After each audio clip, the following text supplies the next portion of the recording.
Hello everyone and welcome to Study Atlas. Guys, ये हमने एक अपना न्यू चैनल स्टार्ट किया है। एक प्लेटफॉर्म है ये जहाँ पे आपकी जीएस की प्रिपरेशन कराई जाएगी या और भी सब्जेक्ट्स की, लेकिन स्टार्टिंग हम लोग जीएस से कर रहे हैं। क्यों? क्योंकि अगर कोई भी एग्ज़ाम आप देते हैं जैसे सीजीएल, सीएचएसएल, एमटीएस और डी ट्रिपल एस भी related exams and exams of any particular state, जिसमें भी जीएस आती है उसमें आपको प्रिपेयर होना चाहिए अच्छे से। आप कोई भी एक सब्जेक्ट छोड़ के उसके लिए प्रिपेयर नहीं कर सकते हैं। अगर आप सोच रहे हैं कि एक पार्टिकुलर सब्जेक्ट हम छोड़ देंगे, किसी दूसरे में अच्छे हैं तो वो क्वालिफाई हो जाएगा, बट ऐसा नहीं होगा। आई एम सॉरी, आपके सारे सब्जेक्ट्स अच्छे होने चाहिए अगर आपको एक अच्छी जॉब चाहिए आज के टाइम में, because we know competition is very high. तो हम लोग चैनल लाए हैं अपना, इस पे मैं स्टार्ट कर रहा हूँ आज से ल्यूसेंट, क्योंकि हम सब जानते हैं अगर आपको जीएस सीखनी है तो सबसे बेसिक बुक ल्यूसेंट ही है। No matter what anyone is saying whatever कि ल्यूसेंट बहुत लेंदी है, ल्यूसेंट बहुत बेकार है, उसमें 25 बुक में क्या ही आएगा।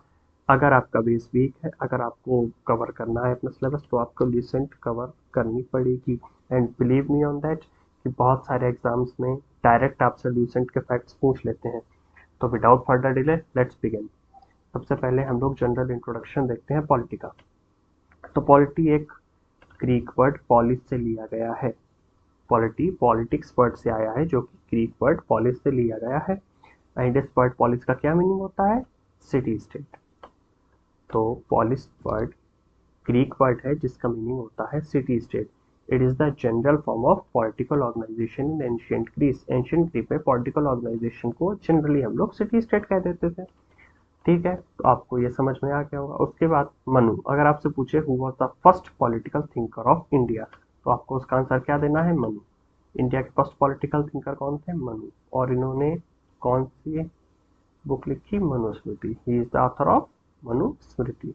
Okay. Then our constitution, when was it adopted?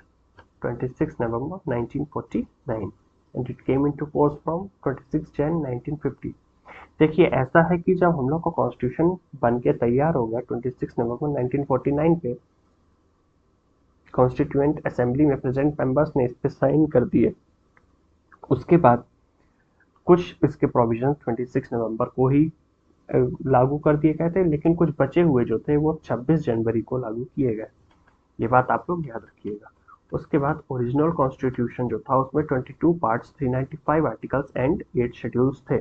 इसी वजह से इंडिया के कॉन्स्टिट्यूशन को वर्ल्ड्स लार्जेस्ट रिटन कॉन्स्टिट्यूशन भी कहते हैं। अगर आपसे किसी भी एग्जाम में पूछता है which is the world's largest written constitution, आपको बताना है इंडियन कॉन्स्टिट्यूशन। अब हम लोग बढ़ते हैं एडमिनिस्ट्रेटिव एंड लेजिस्लेटिव रिफॉर्म्स की ओर।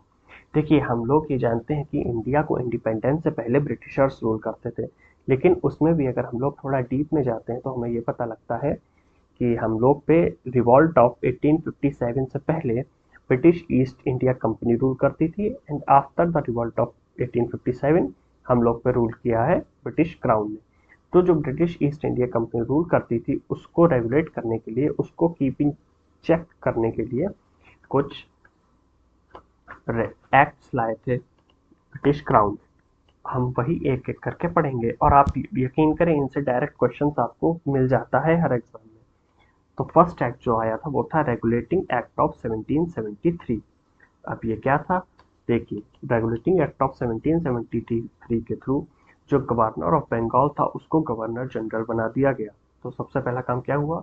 Governor of Bengal was made governor general of Bengal. And जो प्रेसिडेंसीज थी बॉम्बे एंड मद्रास की, उनको उसी के कंट्रोल के अंदर रख दिया गया। कौन सी प्रेसिडेंसीज? बॉम्बे एंड मद्रास। तो अब गवर्नर जनरल जो बना उसके अंडर 3 प्रेसिडेंसीज आ गई। कौन सी? बॉम्बे, मद्रास एंड बंगाल। और आपसे अगर पूछा जाए who was the first governor general, तो आप क्या आंसर देंगे? Warren Hastings. और हाँ, इसको ऐसे पूछा जा सकता है कि who was the last governor of Bengal. was the last governor of Bengal? क्या आंसर होगा? Warren Hastings. So he was the first governor general and the last governor of Bengal. You have to remember that. Okay. And इसी regulating act of 1773 के through हम लोग को पता लगता है कि सुप्रीम कोर्ट स्टैब्लिश किया गया कलकत्ता में। कहाँ किया गया? कलकत्ता में। कब? 1774 में। और who was the first chief justice? It was sir Elijah Impey. Okay, and there were three other judges also.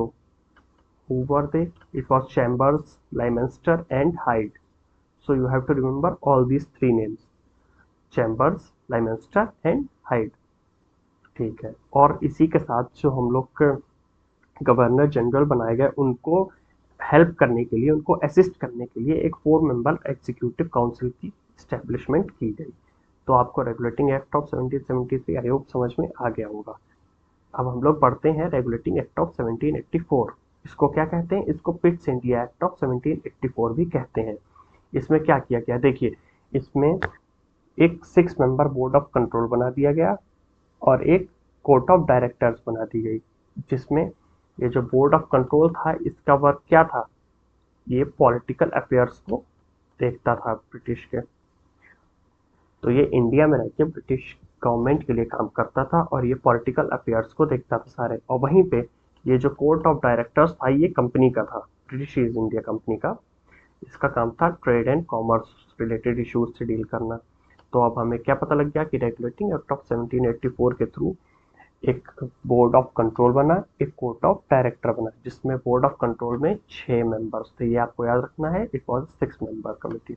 Okay, और इसमें क्या था? इसका फंक्शन था पॉलिटिकल रिस्पॉन्सिबिलिटीज इंडिया की देखना. और ये किसके अंडर काम करता था? ब्रिटिश गवर्नमेंट के. वहीं पे कोर्ट ऑफ डायरेक्टर्स किसके अंडर काम करता था? ईस्ट इंडिया कंपनी के. एंड इसका काम था trade and commerce related issues को देखना. Then what we have next is charter act of 1793. इसमें क्या कहा गया कि ये जो बोर्ड ऑफ कंट्रोल बना था, इसकी जो सैलरी होगी वो इंडियन रेवेन्यू से ही दी जाएगी. इसका मतलब है कि क्राउन ने ये साफ कह दिया, ब्रिटिश क्राउन ने साफ कह दिया कि अब से जो बोर्ड ऑफ कंट्रोल की सैलरी दी जाएगी, वो जो इंडिया से रेवेन्यू कलेक्ट होगा उसी से देनी होगी आपको. अब उसके बाद आता है नेक्स्ट हमारा चार्टर एक्ट ऑफ 1813. इसमें क्या किया गया देखिए, जो ब्रिटिश ईस्ट इंडिया कंपनी थी, उसकी ट्रेड मोनोपोली एबॉलिश कर दी, एक्सेप्ट, ये आपको याद रखना है, except the trade with China and the trade of tea. यानी कि चाइना के साथ ट्रेड करने की और टी की ट्रेड करने की मोनोपोली छोड़ के बाकी सारी मोनोपोली ईस्ट इंडिया कंपनी की एबॉलिश कर दी. यानी कि इसका मतलब क्या हुआ कि अब इंडिया में जो ब्रिटिश की और भी कंपनियां थी, वो भी अब आके ट्रेड कर सकती थी, except trade with China and tea. याद रखना है, अक्सर बच्चे भूल जाते हैं कि ये चार्टर एक्ट ऑफ 1833 में हुआ था. और इसके थ्रू क्या किया गया कि Christian missionaries were allowed to come to India to spread Christianity. यानी क्रिश्चियन मिशनरीज को अलाउ कर दिया कि आप इंडिया जाके क्रिश्चियनिटी स्प्रेड कर सकते हैं, लोगों को क्रिश्चियन अपने रिलीजन में कन्वर्ट करवा सकते हैं अगर वो चाहे तो. और इसी के थ्रू कंपनी को कह दिया ब्रिटिश क्राउन ने कि आप कितना स्पेंड करिए, ₹1,00,000. किसमें? For education. किस चीज़ के लिए 1 लाख स्पेंड करना था? For education in India. कि आप इंडिया में एजुकेशन के लिए ₹1,00,000 स्पेंड करिए. ये ब्रिटिश क्राउन ने कह दिया साफ साफ ईस्ट इंडिया कंपनी से. फिर नेक्स्ट आता है हमारा charter act of 1833. And charter act 1833 से क्या हुआ कि जो गवर्नर जनरल ऑफ बंगाल थे, इनको क्या बना दिया गया? Governor general of India. अब गवर्नर जनरल ऑफ बंगाल क्या बन गए? Governor general of India.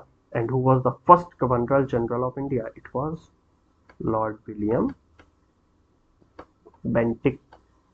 अगर आपसे पूछा जाए who was the first governor general of India, it was Lord William Bentinck. Okay, इसी चार्टर एक्ट ऑफ 1833 के थ्रू कंपनी की ट्रेड मोनोपोली कंप्लीटली एबॉलिश कर दी गई.